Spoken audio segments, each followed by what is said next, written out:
Okay, I'm a rambler, so this might get rambly, but I hope you'll be able to follow what I'm saying or make sense of what I'm saying. Now, the purpose of this isn't to try to convince anyone of doing anything differently, but maybe possibly to kind of step back and consider something else.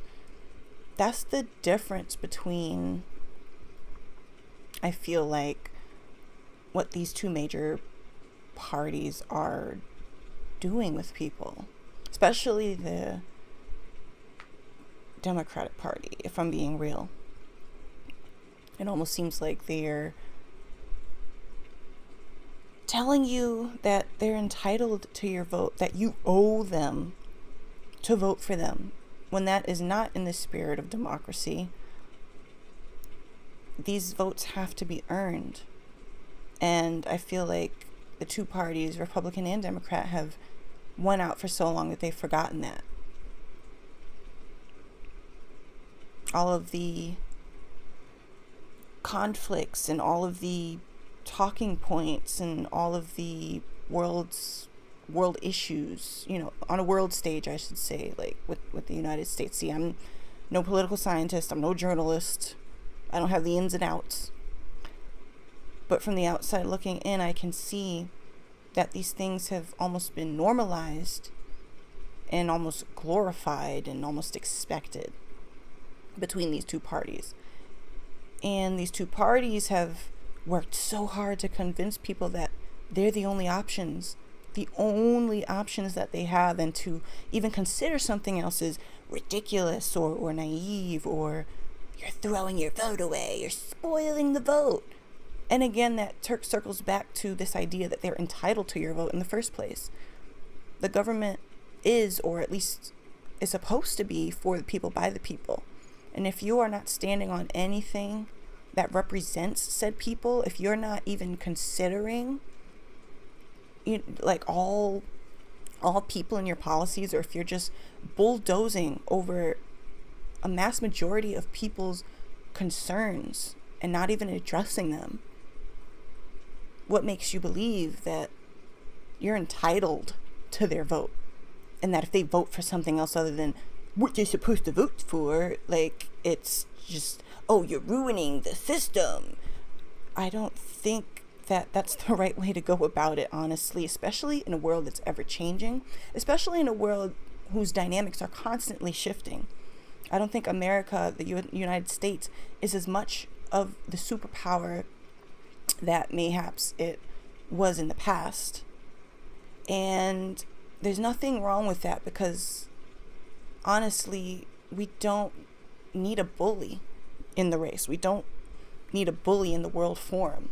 And I feel like the military industrial complex and all of these things have been used to insert, the U.S. and assert the U.S. in foreign affairs and stuff like that, and to assert its power, and stealing resources and killing people all, overseas, who are somehow perceived as less than or worth less.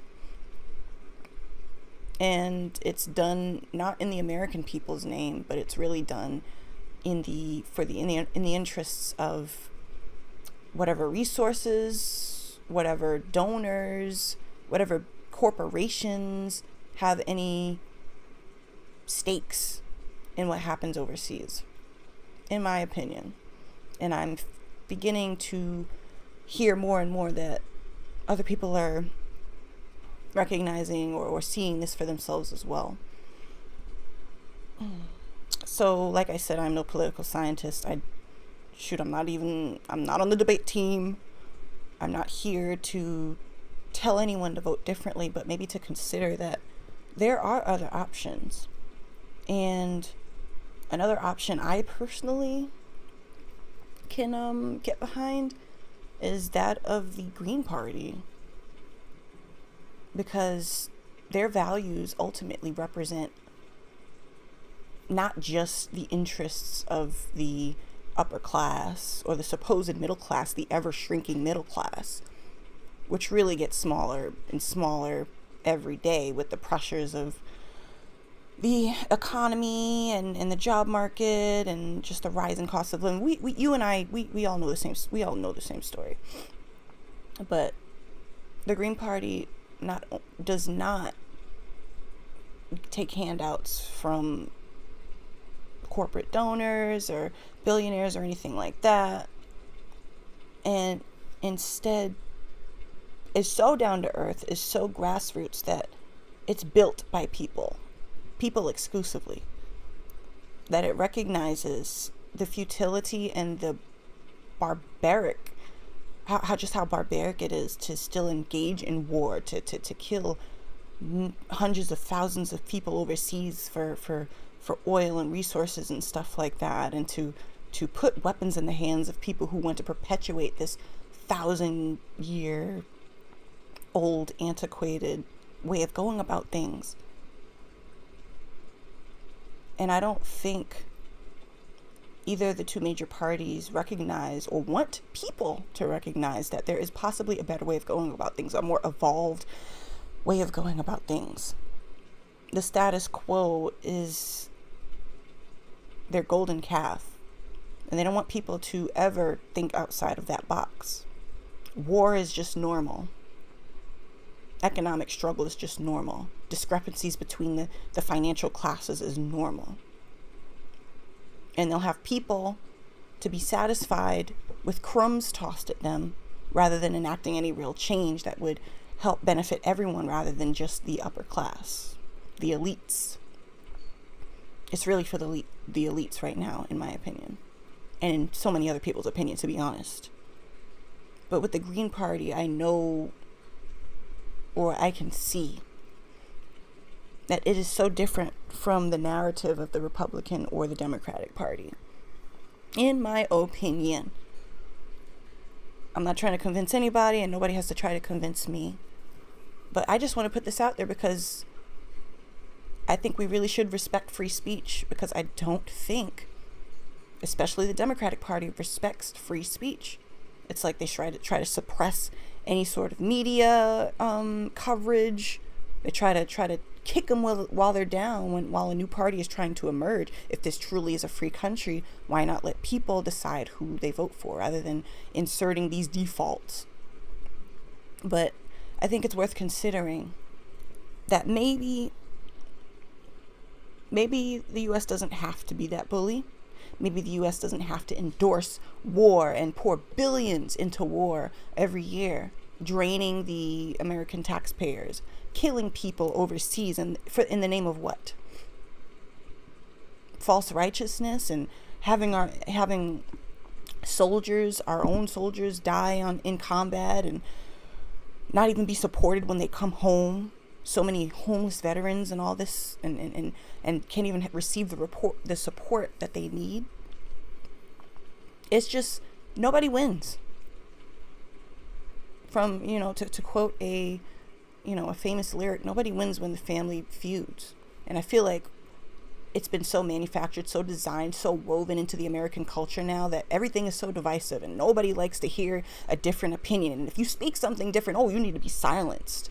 And that goes completely against the First Amendment, the right to free speech. And when we start cracking down on those sacred rights, those sacred rules, and start trying to amend things that really are the core of democracy itself, then we're no longer living in that democracy, in said democracy. We're living in some almost Orwellian, good is bad, bad is good, up is down, right is left type of society. And I really don't want to see things go that way, because I already know that's going to lead to eventual collapse. And I feel like we're already feeling the rumbles of that collapse right now as a collective people in the United States, and not just in the United States, because I really believe there is such a thing as karma. And with all of us co-signing, even unwittingly, genocide or war or exploitation and stuff like that. Now I know it's going to take a lot of effort, a lot of, moving things around, a lot of brainstorming and thinking. I'm not saying, we could change everything overnight, but for us to not even consider other options for us, for it to be naive or airheaded or silly to consider a better world or a better way of running the world, moving through the world, interacting with the world, I should say, not running. Because it's a shared space ultimately. Of course, we all have diverse cultures and stuff like that, of course. And I'm not saying that should all be dissolved and we should live under a one world nation. No.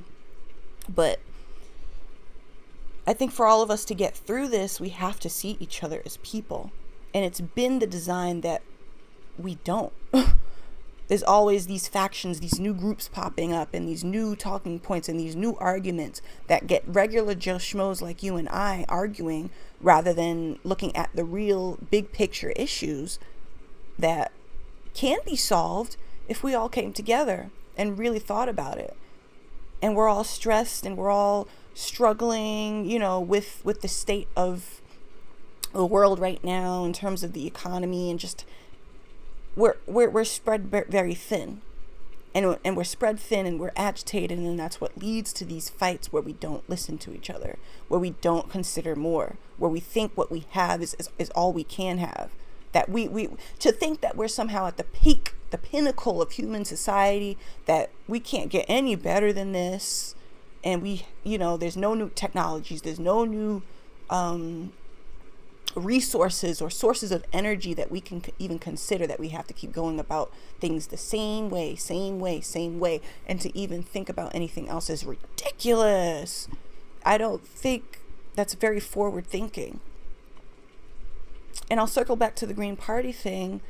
I think it encompasses all the values that are life supporting, in that the Green Party with Dr. Jill Stein, I haven't even dropped their name, I am sorry, Dr. Jill Stein and Dr. Butch Ware, like, their policies are not just for, it's not just for the American people, it's not just for people overseas, it has everybody in mind. People, Planet, Peace is their slogan. People, Planet, it's not just a slogan, it's their values. And I think it's worth considering that we can live in a cleaner world, that we can live in a more peaceful world, that we can live in a more prosperous world, one that isn't driven by this duality, this binary, your team, my team, and that's it. And everybody else is crazy for not taking one of those sides, picking one of those factions that ultimately have not been very productive. I mean, what policies honestly have benefited the regular people? Like the regular demographics, they so promise to acknowledge when they get in office, and then nothing happens, really, ultimately.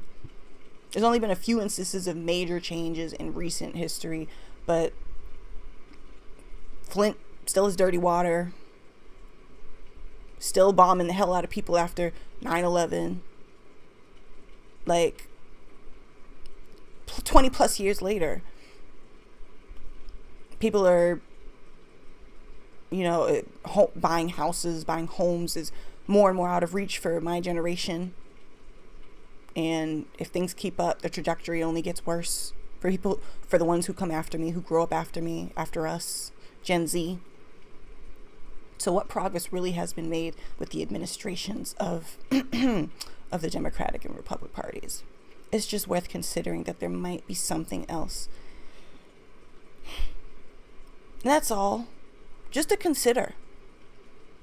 It's not stupid. It's not woo-woo to have a better vision of the future. Like, is this really enough? Is this really the best we can do? The best we can have? The best we deserve? I don't think so. And I'm not going to apologize for thinking bigger, or for wanting to think bigger. And I'm not putting myself on some pedestal by saying that, but I just don't feel like there is bigger thought here. On both sides of the major parties, there's this, that it's their fault. No, it's their fault. And we're going to crack down on this demographic of people. But it's not really getting to the core root of the issue. And we really need to collaborate as a country, not just as a country, but as a world. I feel like there's more that we can do together. There's better that we can do together. And I will never give up that vision for something better for all of us, because we deserve it. As a human race, there's so much better. There's so much more we could do. We could be light years ahead, but because we're still clinging to these millennia old engagements of bloodshed, war, and fighting over resources, and class discrepancy, and caste systems, because it really is turning into a caste system. In terms of like finances and what you're born into, it's like the pressure's really kicking up for people on the lower rungs of the class, while wealth is only pooled more and more higher up into the elite status, into those of the elite status rather.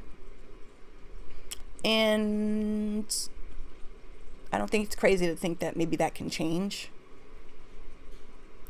But those are just my 2 cents. I would say for anyone who is considering, or who's open to considering, hey, maybe there's a third option.